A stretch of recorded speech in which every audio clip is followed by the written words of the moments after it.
Okay, so Dustin Johnson then.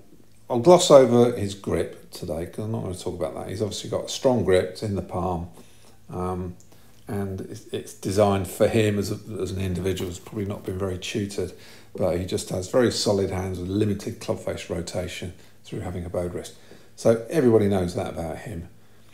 What I'm going to talk about today is hip depth, and I've been talking to Sam Vickers, who's our strength and conditioning coach at Woodall Spa, and he has been talking about this hip depth issue. So Dustin Johnson gets some of the best hip depth out of all the players. His pelvis goes a long way back when he coils to get pressure into the outside half of that right heel, and that will put him in a position where you can create a lot of force on the way down. So what I noticed about him that he does amazingly well is he keeps that hinge. A tall man keeps the hinge in his pelvis when he creates force on the way down, and when he gets nearer to the ball, obviously with that hinge he can't rotate completely, but he needs to open his hips out because he's got a bowed left wrist, so there's that extension, change in the hip angle around his belt line as he delivers the club into the back of the ball, which you'd expect.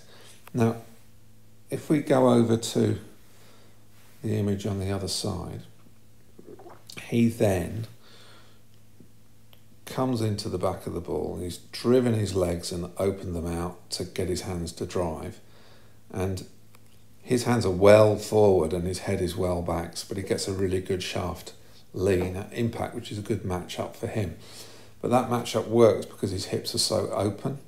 But what he then does is he holds his hands, so there's very limited club face rotation, but also if you look at his belt, it's not moving, and he goes a long way into his finish before his legs then turn again. So that's a match-up for him, and it works obviously incredibly well. People comment that he looks like Morikawa a lot at impact, and there's similarities, but I think the reasons why they get there are slightly different on the physical side. Dustin Johnson, in my opinion, has the best leg action in his downswing. So yeah, in a nutshell, that's how things work. And if you could just come back very briefly to the end, if we look at his club face after impact, when he's delivered all that force, it's very square to his upper spine. So, getting all that power is combined with hitting it very straight as well. Okay, thank you.